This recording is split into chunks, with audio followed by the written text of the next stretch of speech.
Bismillahirrahmanirrahim. Assalamualaikum warahmatullahi wabarakatuh.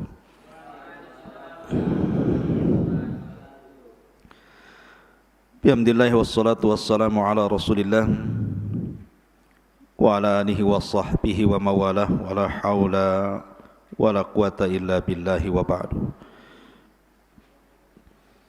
Alhamdulillah, di malam hari ini kita sekembali duduk untuk talabul ilmi di Masjid Jabal Uhud. Salawat dan salam kita haturkan kepada Rasul yang mulia alaihi salatu wassalam. Allahumma salli ala Muhammad wa ala alihi wa sahbihi wa man sara ala nahji ila yaumiddin. Pembahasan di malam hari ini kita akan membahas tentang menyingkap di balik alam arwah. Apa itu ruh? Dan apa kaitan ruh dengan jasad? Bagaimana ruh bisa keluar dari jasad? Kemudian bagaimana ruh setelah kematian manusia? Dan juga di mana ruh saat kiamat dibangkitkan? Kemudian saat manusia berada di padang mahsyar, ini yang kita akan bahas seputar alam arwah. Ma'asyiral muslimin yang dimuliakan Allah Subhanahu wa taala. Dahulu Nabi sallallahu alaihi wasallam ketika hijrah dari Mekah ke Madinah, ketika itu Nabi sallallahu alaihi wasallam lewat di sekumpulan orang-orang Yahudi, karena tahu bahwa Madinah itu penuh dengan orang-orang Yahudi kala itu. Dan kebetulan Nabi sallallahu alaihi wasallam bersama sahabat Abdullah ibnu Mas'ud radhiyallahu anhu. Maka Yahudi ini, sebagian mereka dengan sebagian yang lainnya saling berbincang dan mengatakan saluhu, saluhu, tanyalah dia. Maksudnya ragu-ragu mereka mau nanya Nabi sallallahu alaihi wasallam. Akhirnya kemudian salah seorang di antara mereka memberanikan diri bertanya kepada Nabi sallallahu alaihi wasallam, ya Abul Qasim, marruh, wahai Abul Qasim, saya ingin bertanya kepadamu, apa itu ruh?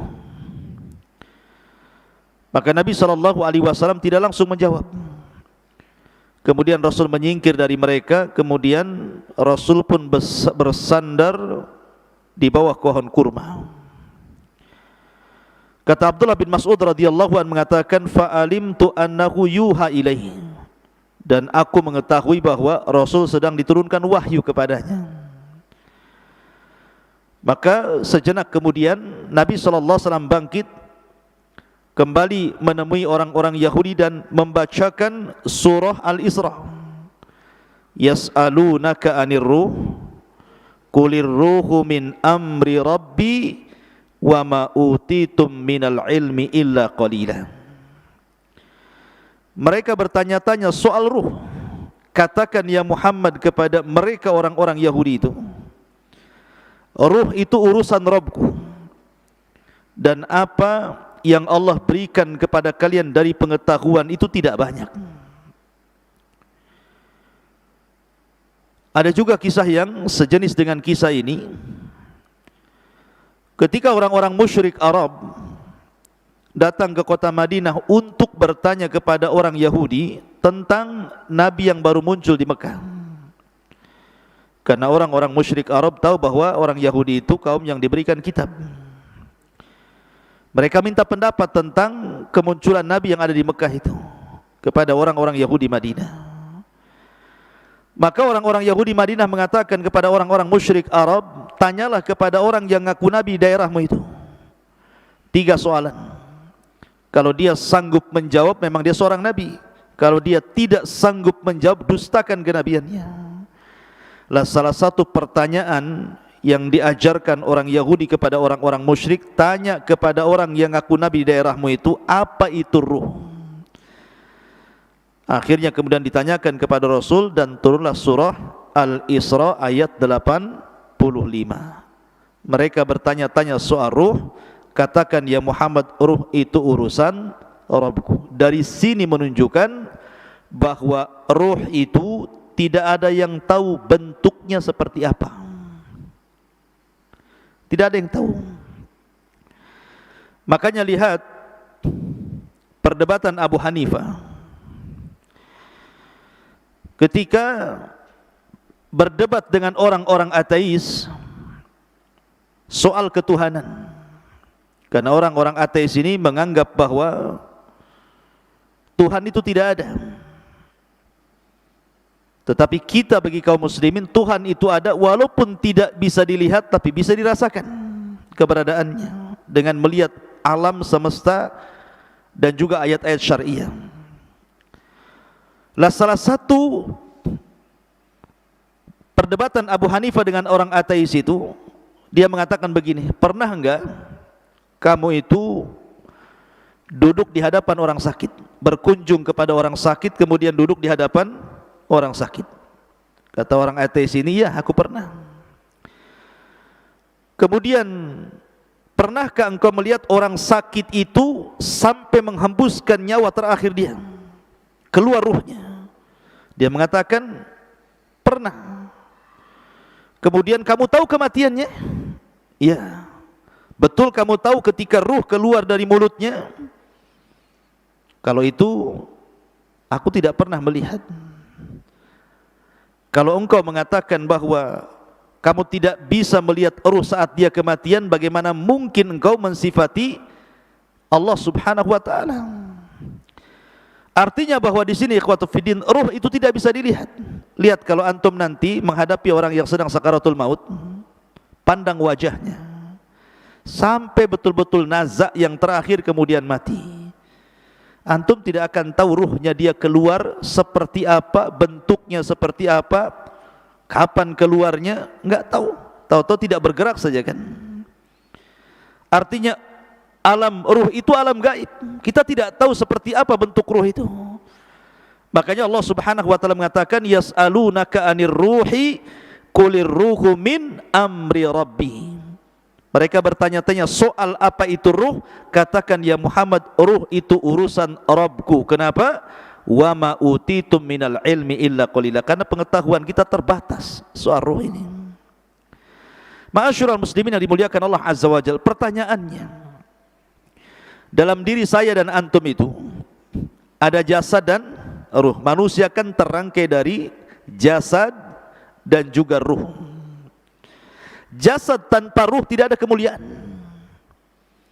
Karena kalau jasad sudah terpisah dengan ruh, jasad itu jadi bangkai, dimakan rayap. Mau jasad presiden, mau jasad menteri, mau jasad orang kaya, mau jasad pejabat, kalau sudah ruhnya keluar, sebentar saja busuk, kemudian dimakan cacing tanah. Artinya tidak ada kemuliaan jasad itu. Sehebat apapun orang, kalau sudah mati, kain kafan dibawa ke keranda, dibawa ke kuburan, tempatnya pun 1,5 meter kali 1,5 meter. Kapan jasad itu mulia? Ketika ruh masuk, mulailah dia jadi mulia. Karena ketika ruh dan jasad terangkai, maka macam-macam orang itu kan. Ada yang menjadi pemimpin, pejabat, orang kaya dan begitu seterusnya. Pertanyaan saya, lebih dahuluan mana? Penciptaan Allah ruh ataukah jasad? Lebih dulu mana? Ruh dulu diciptakan kemudian jasad, ataukah jasad dulu diciptakan kemudian ruh? Hah? Gak ada yang tahu jawab? Gak apa-apa, antum dengar saja. Apa yang antum jawab? Ya. Ketika Allah Subhanahu wa taala menciptakan Adam alaihi salatu wassalam, Allah menciptakan jasad Adam atau menciptakan ruhnya dulu? Menciptakan Adam dulu. Allah mengutus malaikat maut, mengambil tanah dengan berbagai macam jenisnya di dunia, mulai tanah yang keras, tanah yang lembut, tanah yang lembek, gitu ya, Tanah berwarna merah, berwarna hitam, berwarna kuning, berwarna putih, gitu, macam-macam warna. Kemudian dinaikkan ke langit. Kemudian Allah bentuk Adam alaihi salatu wassalam, membentuk menjadi manusia tersempurna, termulia. Laqad khalaqnal insana fi ahsani taqwim. Kemudian setelah Adam menjadi patung, maka Allah membiarkan patung Adam itu seperti itu, mengeras. Belum ada ruh, masih jasad. Sampai syaitan, iblis itu saking hasadnya dengan Adam, Adam belum dititipkan ruh itu, datang ngitarin patungnya Adam. Kadang masuk dari lubang telinga, keluar dari lubang hidung, masuk lubang hidung, keluar lagi dari lubang yang lain, ya kan? Karena banyak lubang antum itu, lubang sana, lubang sini gitu ya. Jadi iblis tahu bahwa Adam itu berongga, makanya dia mengatakan, lau sullitu alayya la uhlikanna. Kalau orang ini diserahkan kepadaku, ku hancurkan dia, atau ku buat dia maksiat kepada Allah Azza wa Jalla. Lihat hasadnya iblis. Dari sini Allah Subhanahu wa taala menciptakan secara zahir ayat dalam Al-Qur'an tentang penciptaan Adam. Allah belum menciptakan ruh, tapi Allah membentuk jasad Adam dulu sampai betul-betul sempurna, mengeras. Baru setelah itu Allah ciptakan ruh. Jadi ketika Allah menciptakan Adam, jasad dulu apa ruh dulu? Jasad dulu. Setelah jadi, baru Allah ciptakan ruh. Setelah Allah ciptakan ruh, baru Allah masukkan ruh itu ke jasad Adam. Ketika ruh baru sampai di tenggorokan saja, Adam sudah lapar tuh. Kemudian bersin, haji. Ya, kemudian Allah mengatakan, ya Adam, katakan alhamdulillah. Maka Adam mengatakan alhamdulillah. Maka Allah mengatakan yarhamuka rabbuk. Kemudian ruh masuk lagi ke badan Adam, mulai tangan bergerak tuh. Di sampingnya ada pohon berbuah-buahan, dia maunya ngambil saja itu, padahal belum sampai jejak ke kaki ruhnya itu. Makanya manusia itu tercipta tergesa-gesa seperti abina bapak kita Adam.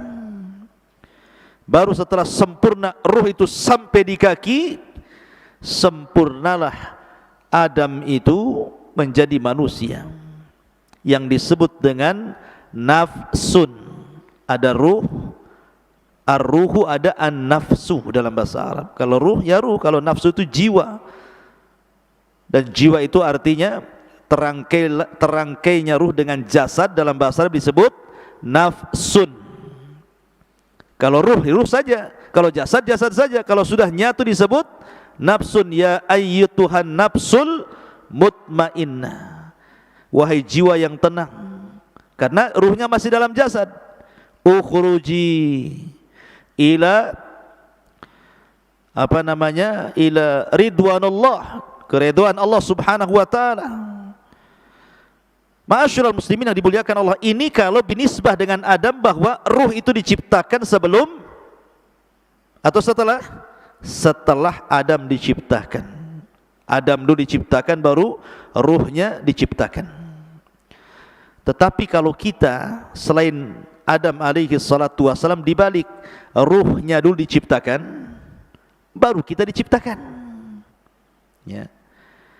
Karena dalam hadis Bukhari, ketika Nabi SAW bersabda tentang cerita penciptaan manusia, di mana Allah Subhanahu wa taala ketika menciptakan manusia itu, pertama 40 hari segumpal air mani, kemudian 40 hari kedua segumpal darah, kemudian 40 hari ketiga menjadi segumpal daging, berbentuklah dia manusia.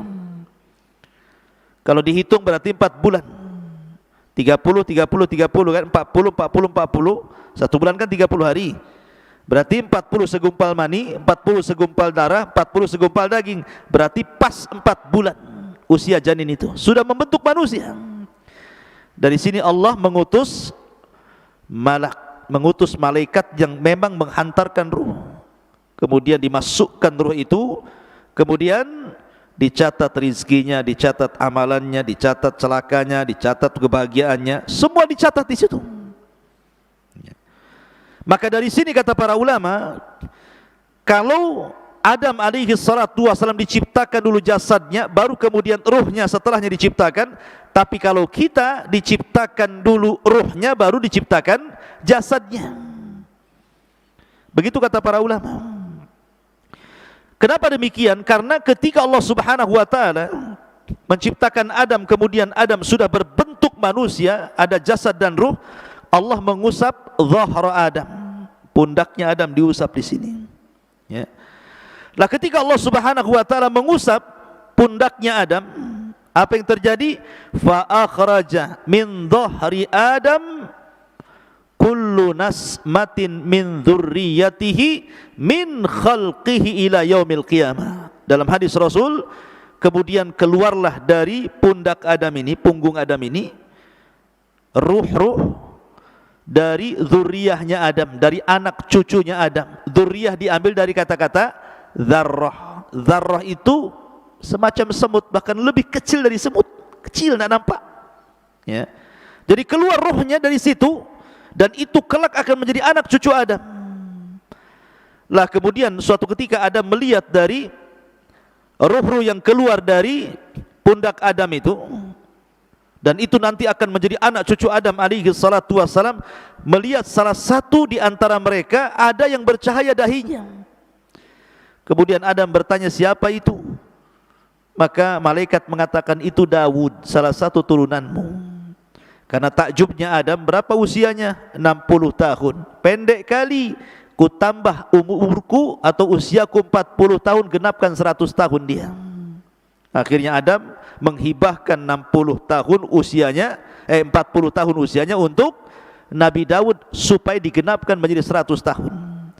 Dari sini bahwa ruh sudah diciptakan dulu. Karena ketika Allah mengusap pundak Adam, disitulah keluar arwah-arwah yang kelak akan menjadi anak cucu Adam sampai kiamat dibangkitkan. Banyak, berapa ruh itu jumlahnya coba? Jumlah manusia kan miliaran, dikeluar banyak gitu. Lah dari sinilah mereka akhirnya ditempatkan di sebuah tempat yang disebut dengan alam ruh. Disinilah terjadi mitsak, perjanjian antara ruh dengan Allah Subhanahu wa taala. Dan itu disebutkan dalam surah Al-A'raf ayat 172. Wa id akhadha rabbuka min bani Adam min duhurihim dzurriyyatahum wa ashhadahum ala anfusihim alastu bi rabbikum qalu bala syahidna an taqulu yaumal qiyamati inna kunna an hadza ghafilin. Dan ingatlah ketika Rabbmu membuat perjanjian dengan anak turunan Adam, min duhurihim dzurriyyatahum, di belakang mereka dari anak cucu yang kelak akan terlahir dari Adam alaihi salatu wassalam. Apa perjanjian Allah dengan kita?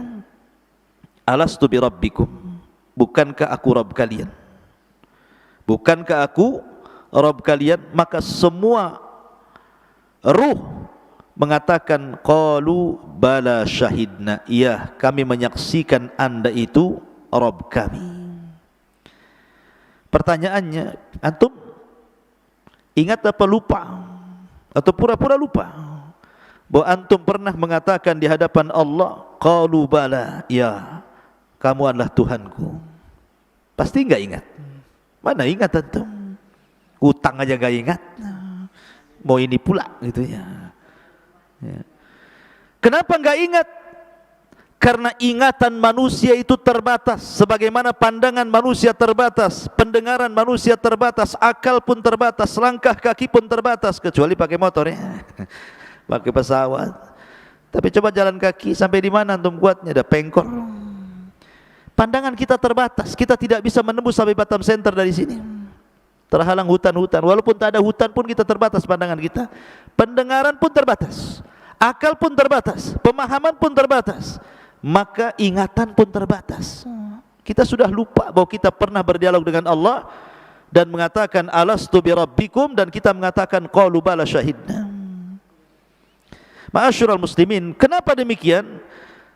Supaya tidak ada uzur bagi kita pada hari kiamat dengan mengatakan aku tidak pernah mengenal Tuhan sehingga aku tidak ibadah. Kita sudah diikat dengan perjanjian.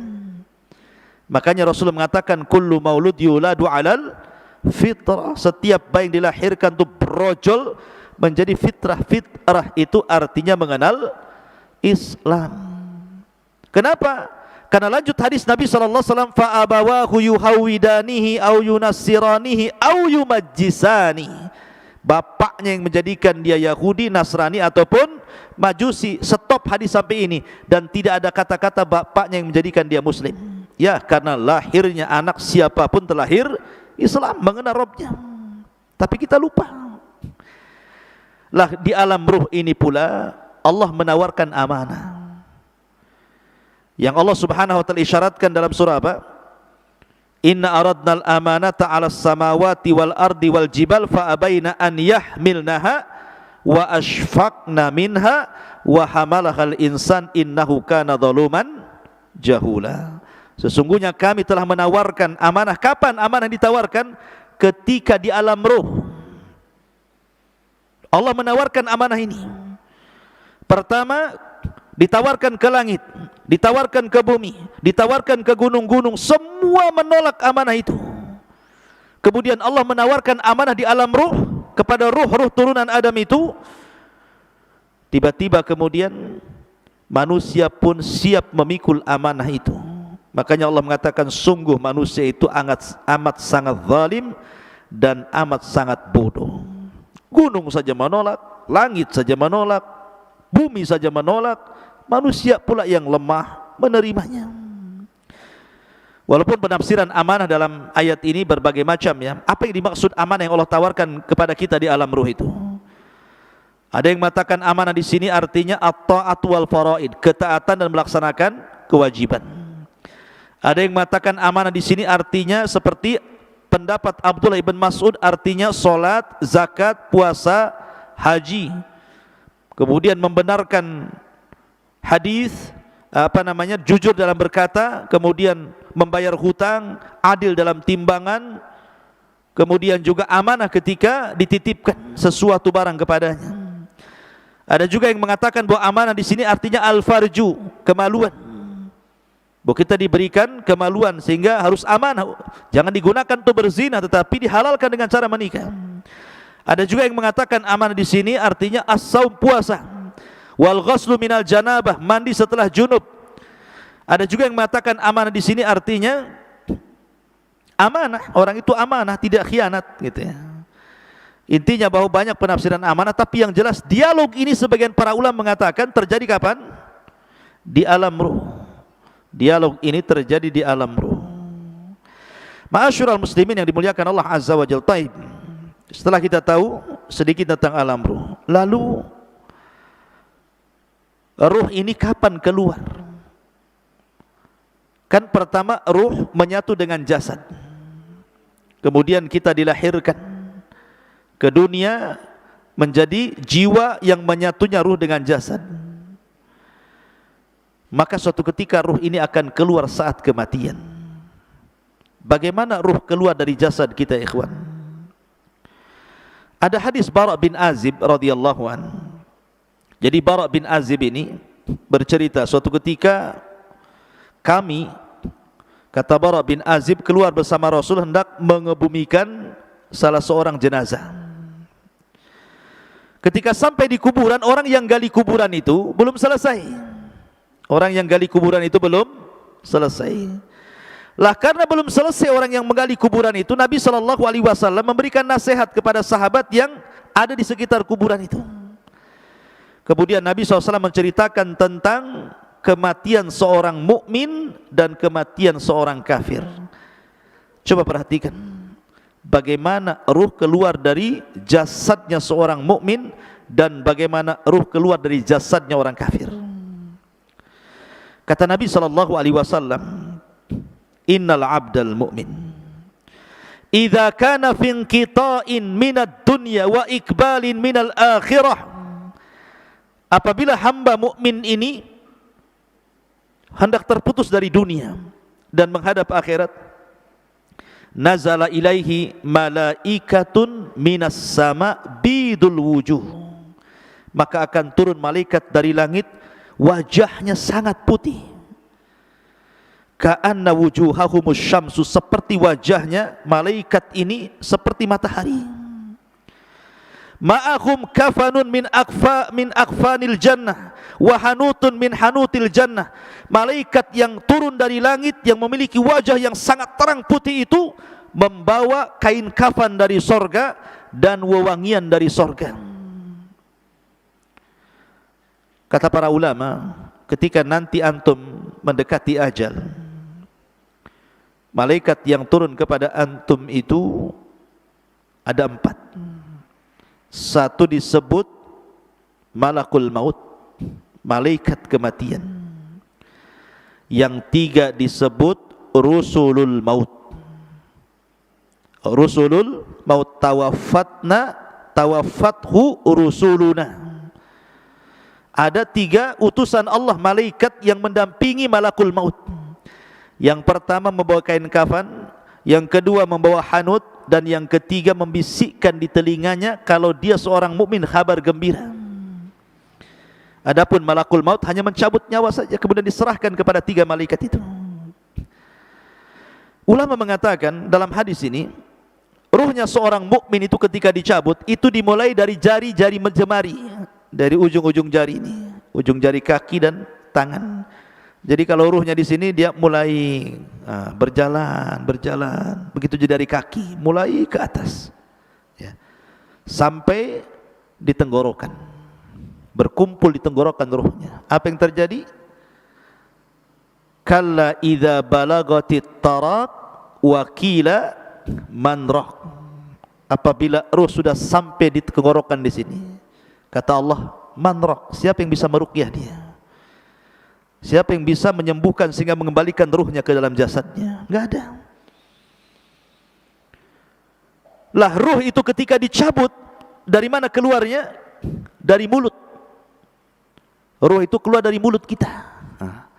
Kemudian ketika dia keluar, mata ini memandang ruh itu keluar. Makanya Rasul mengatakan, apabila ruh dicabut, tabi'ahul basar, pandangan kita mengikutinya. Makanya setiap orang yang mati pasti melotot matanya. Makanya antum kalau melihat orang mati melotot, cepat antum tutup, takut menakutkan orang. Kata Nabi SAW, ruhnya mukmin itu apabila keluar seperti tetesan air yang terakhir keluar dari mulut teko. Min famis siqa, kata Rasul. Kalau saya boleh analogikan, ikhwan, kalau antum punya teko, isinya banyak airnya, kemudian antum tuangkan, tentu air yang pertama keluar itu deras sekali, karena masih penuh masalah tekonya. Kalau dituangkan tuh pasti deras dia, kayak model pancuran kan gitu ya. Coba kalau seandainya di teko itu tinggal 1 tetes, kemudian antum tuangkan, pasti dia tidak akan mengalir deras, pasti akan sedikit ngalir sampai di ujung teko, kemudian menggantung dulu, kemudian baru netes gitu ya. Artinya bahwa ruhnya seorang mukmin itu keluar seperti tetesan terakhir dari mulut teko, pelan tapi pasti, pelan, kemudian keluar dari mulutnya. Ketika itu malaikat yang menghibur jasadnya seorang mukmin ini mengatakan, Ya ayyatuhar ruhul, ya ayyatuhan nafsul mutmainnah, irji ila rabbiki radiyatan mardiyah. Wahai jiwa yang tenang, keluarlah pelan-pelan menuju keridhaan Allah Subhanahu wa taala. Maka ketika betul-betul keluar, maka ruh itu kemudian naik ke langit. Sudah terpisah alamnya, dia kembali keluar dari jasad. Lah ruh ini langsung ketika sudah ditangkap oleh malaikat maut, sudah dikeluarkan, maka diserahkan kepada malaikat yang membawa kain kafan dan hanut dari sorga. Langsung dikain kafani, kemudian dibaluri minyak wangi, kemudian diangkat ke langit. Kemudian langit pertama, dia mengetuk pintu. Kata penjaga langit pertama, siapa? Fulan bin Fulan. Siapa yang dibawa? Ruhnya Fulan ibn Fulan. Karena dia ruhnya orang baik, maka malaikat yang ada di langit semuanya memujinya. Kemudian dibukalah pintu langit pertama, kedua, ketiga, keempat, kelima, ketujuh. Dia melintasi langit yang ketujuh. Kemudian diberjumpakan dengan Allah Subhanahu wa taala, dan Allah katakan kepada ruh orang mukmin ini, letakkan catatannya fil illiyin, tapi kembalikan ruhnya ke dalam jasadnya. Maka catatannya naik sampai di tempat yang paling tinggi di sorga, kemudian ruhnya dikembalikan ke bumi. Ketika ruhnya dikembalikan ke bumi, ada yang mengatakan batas ruh naik ke langit itu sebatas ketika dia mulai dimandikan, mulai dikafankan, kemudian dikuburkan, ruh itu kembali ke dalam kuburan. Kemudian Allah satukan kembali ruh itu dengan jasad di alam kubur itu. Ketika itu dia baru sadar karena terjadi himpitan dhaghtah alam kubur. Jadi alam kubur menyempit, kuburan itu menyempit sehingga kalau dia jasadnya orang kafir bisa remuk itu badan dan tulang-tulang itu. Tetapi himpitan bumi ketika orang dimasukkan ke dalam kuburan itu, kalau dia seorang mukmin seperti dipeluk oleh ibunya. Kalau ada bayi dipeluk sama ibunya rapat-rapat gitu, seperti itu rasanya. Karena kita diciptakan dari tanah, kembali ke tanah, maka seolah-olah tanah itu bagi ibu kita. Tapi ingat, kalau jasadnya orang kafir, maka diremukkan dengan tanah semua tulang-tulangnya. Ma'asyiral muslimin, inilah yang dikatakan Rasul, seandainya ada yang selamat dari himpitan kuburan, maka tentu yang selamat adalah bayi ini. Tapi bayi ini pun tidak akan selamat dari himpitan kuburan.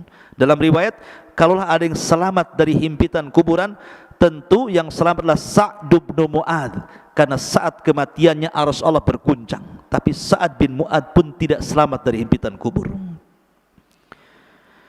Lah setelah itu baru datang dua malaikat yang disebut dengan Munkar dan Nakir. Lah Munkar dan Nakir ini membawa fitnah yang disebut dengan fitnah kubur. Kemudian dia mengatakan, man rabbuk, siapa Rabbmu? Kemudian juga setelah ditanya siapa Rabbmu, kemudian wa man nabiyuk, siapa nabimu? Atau ma taqulu bihadzal rajul, apa yang kau katakan terhadap orang ini, maksudnya Nabi sallallahu alaihi wasallam. Kemudian wa madinuk, apa agamamu? Karena dia seorang yang beriman, tentu gambarannya seperti yang di dalam Al-Quran, yuthabbitullahu alladhina amanu bil qawli tsabit fil hayatid dunya wal akhirah. Akan mantap jawabannya. Dia mengatakan Rabbi Allah, Rabbku Allah. Ketika ditanya bagaimana pendapatmu tentang orang ini, maksudnya Rasul sallallahu alaihi wasallam, dia mengatakan huwan nabi, dia nabiku Muhammad sallallahu alaihi wasallam. Ketika ditanya wa madinuk, apa agamamu, maka dia dengan terangnya mengatakan diniyal Islam, agamaku Islam. Dia berhasil menjawab. Apabila berhasil menjawab yang terjadi, maka Allah berfirman, an sadaqa abdi, hambaku telah benar. Hambaku telah benar. Karena telah benar, bukakan pintu sorga. Bayangkan dari kuburan dibuka pintu sorga, langsung ke sorga. Hembuskan angin dari sorga ke kuburannya. Bawa pakaian dari sorga, bawa makanan dari sorga, bawa minuman dari sorga. Bentangkan kuburannya seluas maddal basar, seluas-luasnya sampai tidak terkira. Kemudian didatangkan angin dari sorga, makanan dari sorga, pakaian dari sorga, minuman dari sorga. Kemudian dia pun masuk ke alam yang disebut dengan nikmat kubur. Ketika itu datang seseorang yang tampan, kalau perempuan yang cantik gitu kan, tiba-tiba mendekati orang ini. Kenalan, siapa namamu? Apa pekerjaanmu? Ngobrol. Layaknya kita di dunia ketemu orang ngobrol. Karena saking asiknya ngobrol, ikhwan, tidak sadar kalau seandainya bumi sudah mau dikiamatkan.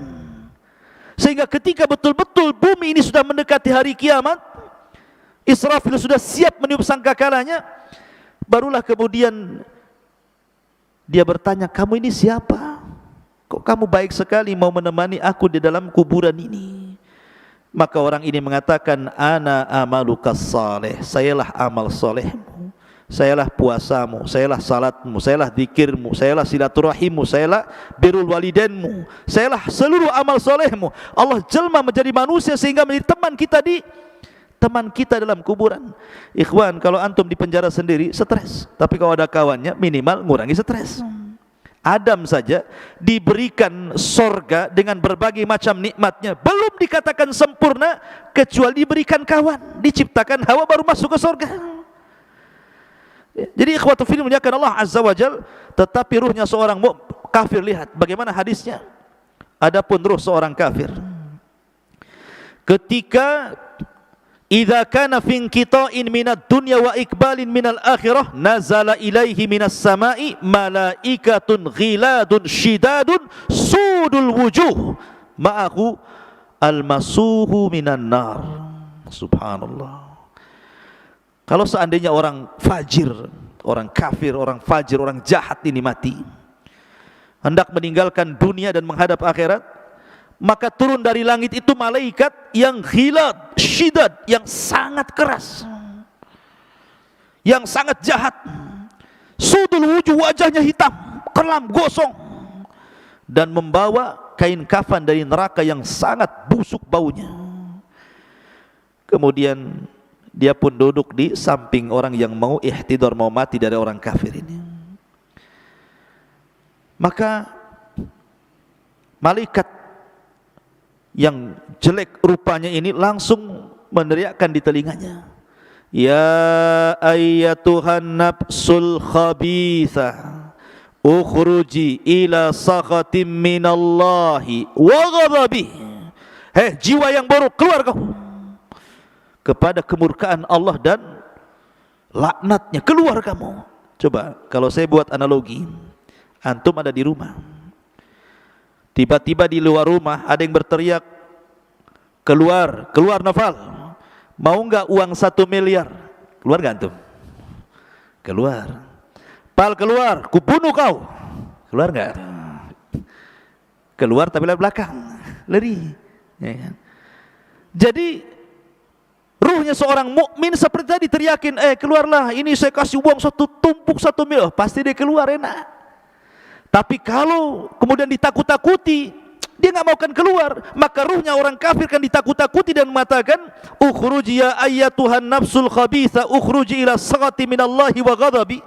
Dia kan ditakut-takuti malaikat ini. Maka orang ini tidak mau keluar ruhnya, maka dicabut paksa. Kata Nabi SAW seperti apa? Seperti pisau yang bengkok, kayak cerulit. Kemudian dimasukkan ke kambing wol. Antum tahu kambing wol itu kan bisa 1 jengkal tuh, ininya bulunya kan, kambing wol itu besar. Apalagi kalau sudah jarang dimandikan itu udah brekele itu, rambutnya itu nempel satu dengan yang lainnya itu.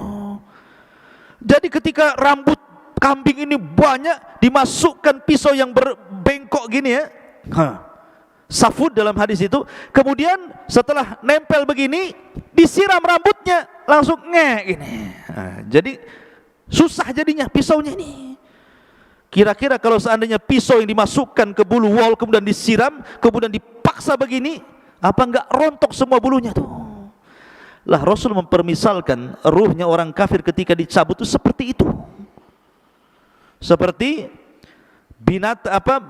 senjata yang bengkok dimasukkan di bulu kambing wol, kemudian disiram, kemudian dipaksa, rontok semua bulunya, rontok semua persendiannya, sakit yang luar biasa. Tapi tetap dia harus keluar. Ketika dia keluar, diserahkan kepada malaikat yang membawa kain kafan dari neraka yang sangat busuk itu. Dia pun tidak tahan di situ, ruhnya itu diangkat ke langit. Malaikat semua tersakiti dengan ruh ini karena baunya. Ini ruh siapa? Bau busuk sekali. Semua menyingkir malaikat itu, tidak ada yang mau mendekat. Ketika kemudian penjaga langit pertama diketuk supaya ruh ini naik ke langit, nggak mau dibukakan sama sekali, nggak mau dibukakan. Dari sini Allah Subhanahu wa taala berfirman dalam Al-Qur'an, la tufattahu lahu abwabus sama wa la yadkhulunal jannah hatta yalijal jamalu fi sammil khiyat. Ketika ruhnya orang kafir naik ke langit pertama, la tufattahu lahu abwabus sama. Allah atau malaikat tidak ada satupun yang membuka pintu-pintu langit. Bahkan dia akan masuk neraka. La tufattahu lahum abwabus sama wa la yadkhulunal jannah, dan dia tidak akan masuk surga orang kafir itu hatta yalijal jamalu fis samil khiyat, sampai ada cerita unta masuk ke liang jarum, kata Allah. Liang jarum seberapa? Jarum liangnya kecil, unta besar. Gimana masuk ke liang jarum? Gimana caranya? Dijadikan benang dulu untanya baru bisa masuk. Artinya bahwa mustahil ada unta masuk ke liang jarum, kecuali kalau jarumnya gede gitu ya, lubangnya seperti pintu itu. Mana ada jarum ya. Jarumnya kecil, jarum itu artinya mustahil orang kafir masuk surga. Lah ketika tidak dibukakan pintu langit, akhirnya oleh malaikat yang sudah capek-capek bawa ke atas, dilempar ruh itu. Bayangkan, dilempar ruh itu sehingga ruh itu jatuh dari ketinggian itu. Kemudian ketika bersatu dengan jasadnya seperti antum, jatuh dari atas. Gimana rasanya tuh? Gak usah dirasakan, pasti sakit ya. Rontok semuanya. Sudah kesakitan, tiba-tiba dihimpit lagi kuburan, langsung remek semuanya. Setelah ada himpitan kubur, tiba-tiba datang malaikat Munkar dan Nakir, kemudian berteriak dan menekan suaranya, man rabbuk, siapa Rabbmu? Enggak, kaget dia ya. Wa man nabiyuk, siapa nabimu? Wa madinuk, apa agamamu? Makanya dia lagi pusing, lagi merasakan sakit, dia hanya mengatakan ha la adri. Fayaqulan ha la adri, saya tidak tahu. Aqulu kama qalan nas wa fa'altu kama fa'alan nas, aku hanya mengikut-ikut orang saja, enggak tahu. Maka dia pun akan dicambuk oleh malaikat. Kalau seandainya cambukan itu dicambukkan ke gunung Uhud, maka cukup menghancurkan Uhud itu. Bagaimana kalau dicambukkan ke jasad manusia? Turuhnya seorang kafir itu. Ma'asyiral muslimin yang dimuliakan Allah Subhanahu wa taala. Jadi kalau saya ringkas dari hadis Bara' bin Azib ini, pertama, keluarnya ruh seorang mukmin dari jasad seorang mukmin. Yang kedua, ruh ini dibawa ke langit oleh malaikat. Kemudian yang ketiga, dikembalikan ruh ke dalam jasadnya. Begitu juga ruhnya orang kafir, itu saat kematian. Lalu setelah kemudian masuk ke alam kubur, apakah azab kubur itu birruhi wal jasad, menyatunya ruh dan jasad, ataukah ruh saja? Maka Syekhul Islam Ibnu Taimiyah rahimahullahu taala mengatakan bahwa azab kubur itu yang rajih menurut ahli sunnah wal jamaah, dan ini menyelisih pendapat orang-orang Mu'tazilah dan ahli kalam, bahwa yang rajih wallahu alam adalah ruh dan jasad dijadikan satu. Walaupun ketika di dunia jasad itu utama, ruh itu mengikut. Kalau di alam kubur ruh utama, jasad itu mengikut. Karena alamnya sudah alam beda, alam gaib bagi kita dengan kuburannya. Jadi yang penting ruhnya. Tetapi kalau ingin merasakan sakit, maka disatukan dengan jasadnya supaya dia merasakan bagaimana siksaan itu, sakitnya luar biasa. Maka baru disatukan jasad dengan ruh, dan itu pendapat yang kuat bahwa alam kubur terjadi birruhi wal jasad, ruh dengan jasad. Walaupun ada pendapat ruhnya saja, karena jasad pasti akan dimakan cacing tanah, akan hilang, kemudian akan hancur. Ma'asyiral muslimin yang dimuliakan, ada yang mengatakan tentang masalah di mana ruh itu dalam kuburan. Imam Malik rahimahullahu taala mengatakan bahwa kalau dia ruhnya seorang mukmin, maka ruh itu sesuka dia akan keluar masuk surga. Jasadnya tetap di kuburan, sementara ruhnya itu keluar masuk surga. Ada juga pendapat Ka'ab Ibn Akhbar mengatakan ruhnya seorang mukmin akan diletakkan di langit ketujuh di Iliyin. Adapun ruhnya orang kafir akan diletakkan di Sijin, di bawah bumi yang paling dasar. Ada juga pendapat Imam Ibnu Hazm mengatakan bahwa ruh dalam kubur itu dia tetap di situ, ya, tidak keluar dari kuburan. Ada juga yang mengatakan, Ibnu Abdul Bar mengatakan, ruhnya syuhada maka akan masuk ke dalam sorga dan akan diletakkan di kendil-kendil sorga, kemudian digantung di aras-aras Allah. Adapun ruhnya seorang mukmin maka mereka akan dimasukkan ke dalam sorga dan akan diletakkan, digantung-gantungkan di pohon sorga. Itu pendapat Ibnu Abdul Bar. Dan juga pendapat Ibnu Ash-Shihab, ya, bahwa ruhnya syuhada juga akan digantungkan di arasy seperti kendil-kendil dan keluar masuk surga. Wallahu a'lam. Karena bagaimanapun pengetahuan kita tentang ruh tidak banyak. Wa ma utitum minal ilmi illa qal, ini hanya pendapat para ulama. Adapun hakikatnya wallahu a'lam, yas'alunaka 'anir ruh qulir ruhu min amri rabbi. Ma'asyiral muslimin yang dimuliakan, lalu ketika terjadi hari kiamat, di mana ruh? Ulama mengatakan bahwa ada 7 perkara yang tidak akan binasa pada hari kiamat. Catat 7 perkara ini. Tidak akan binasa pada hari kiamat. Tetapi yang lainnya pasti dihancurkan. Ketika Israfil meniupkan sangkakalanya, semua makhluk Allah dihancur-hancurkan. Bumi dihancurkan, gunung dihancurkan, lautan dihancurkan, langit dihancurkan, bintang dihancurkan, matahari, dan begitu seterusnya. Tapi ada 7 makhluk yang tidak akan pernah dihancurkan. Ada yang mengatakan 8, ada yang mengatakan 7. Yang pertama arsy. Arsy tidak akan dihancurkan Allah subhanahu wa ta'ala. Kemudian yang kedua dan yang ketiga, al-jannatu wan nar. Sorga dan neraka tidak mungkin hancur dengan tiupan sangkakala. Kemudian yang keempat, al-ajbu. Al-ajbu itu artinya tulang ekor setiap manusia.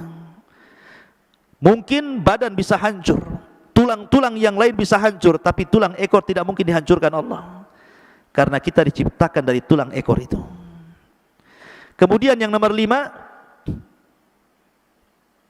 al-lauh, papan tempat menulis kolam itu. Al-lauh yang disebut lauhil mahfud tidak akan hancur. Kemudian yang keenam, al-qalam, dan kolam makhluk kedua yang Allah ciptakan setelah arsy tidak akan hancur. Kemudian yang nomor 7, ruh. Ruh tidak akan hancur. Ketika Israfil meniupkan sangkakala, itu tidak akan hancur. Dan ini disebutkan di dalam nuniyahnya Imam Ibnul Qayyim rahimahullahu ta'ala, dan juga dalam kitabnya Syarhus Sunnah li Imam Al-Barbahari rahimahullahu ta'ala, dan juga kitab-kitab yang lain yang menunjukkan 7 perkara tidak akan dihancurkan saat alam dihancurkan. Salah satunya ruh. Lalu ruh di mana ketika terjadi kiamat? Ruh itu terjadi ketika terjadi kiamat, maka terputuslah azab kubur, nikmat kubur, dan begitu seterusnya. Maka ruh itu akan diletakkan di eliyin yang mukmin, kemudian ruhnya orang-orang kafir dan orang-orang jahat diletakkan di sijin, di dasar bumi. Kemudian terjadi kiamat hebat selama 40, bisa 40 tahun, bisa 40 bulan, bisa 40 hari. Baru Israfil kemudian meniupkan sangkakala yang kedua. Ketika itu jasad-jasad oleh Allah dikembalikan lagi, tulangnya dirangkai lagi, kemudian dagingnya dirangkai lagi dengan tulangnya. Jadilah setiap manusia, sehingga tanah itu dipenuhi dengan jasad. Allah mengatakan, idza zulzilatil ardu zilzalaha wa akhrajatil ardu athqalaha. Dan Allah keluarkan beban-beban berat dari perut bumi, maksudnya manusia, dilempar ke permukaan. Wa alqat ma fiha wa takhallat, dan kami lempar isi-isi perut bumi sampai kosong, karena semua jasadnya berada di permukaan bumi, semua jasad, belum ada ruh. Baru setelah jasad mulai dari Adam alaihi salatu wassalam sampai orang yang terakhir mati, sudah di permukaan bumi, di padang mahsyar, maka Allah mengatakan dalam Al-Quran, ruh itu kemudian dilesatkan dari illiyin dan dilesatkan dari sijin, ya. Wa idza nufusu zuwizat, dan ketika nufus, jiwa-jiwa itu disatukan, Jadi ruh dari Ilin melesat, kemudian ruh dari Sijin melesat, dan anehnya tidak tertukar tuh ruh dengan jasad itu. Bukan berarti kemudian ruhnya Naufal tertukar dengan ruhnya siapa gitu, enak kali ya. Jadi tidak tertukar, artinya bahwa ruh itu akan kembali ke jasadnya sesuai ketika di dunia jasadnya. Dan yang pertama kali adalah ruhnya Muhammadun sallallahu alaihi wasallam.